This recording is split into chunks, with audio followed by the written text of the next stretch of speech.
আজকে আমরা কথা বলবো ছাদ বাগানের কিছু উপকারিতা নিয়ে।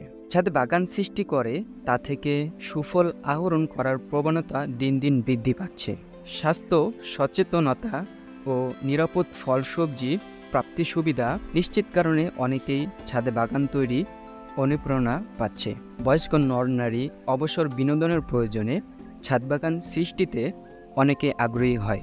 স্কুল কলেজের ছাত্রছাত্রীরা ছাদ বাগান করে গাছপালার সংস্পর্শে এসে বিচিত্র আনন্দের স্বাদ গ্রহণ করে।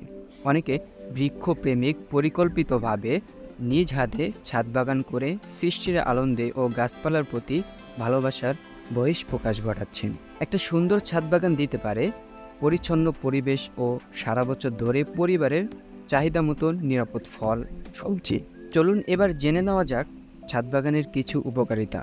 টাটকা শাকসবজি ও ফলমূল পাওয়া যায়, বাড়তি আয় ও অবসর সময় কাটানো যায়, কর্মসংস্থান সৃষ্টি হয়, ছাদের সবুজ চত্বরে বিনোদনের সুবিধা পাওয়া যায়, পরিবেশ দূষণমুক্ত রাখা যায়, বায়োডাইভার্সিটি সংরক্ষণ করা যায়, অবকাঠামো তৈরিতে যে পরিমাণ জমি নষ্ট হয় ছাদে বাগান করার মাধ্যমে কিছু অংশ পুষিয়ে নেওয়া যায়, বৃষ্টির পানি গড়িয়ে যেতে বাধা দেওয়া যায়, গ্রিনহাউস প্রতিক্রিয়ার কবল থেকে রক্ষা পাওয়া যায়, ছাদের ইনসুলেশনের বৃদ্ধি পায়। তো এরকম আরও অনেক উপকার পাওয়া যায় ছাদ বাগান করার মাধ্যমে, কারণ শহর অঞ্চলে এখন সবাই কম বেশি ছাদ বাগান করে। তো এরকম আরও সকল বিষয়ে টিপস পেতে আমাদের চ্যানেলটি সাবস্ক্রাইব করে পাশেই থাকুন। তো আজকের ভিডিও এখানে শেষ করছি। ধন্যবাদ।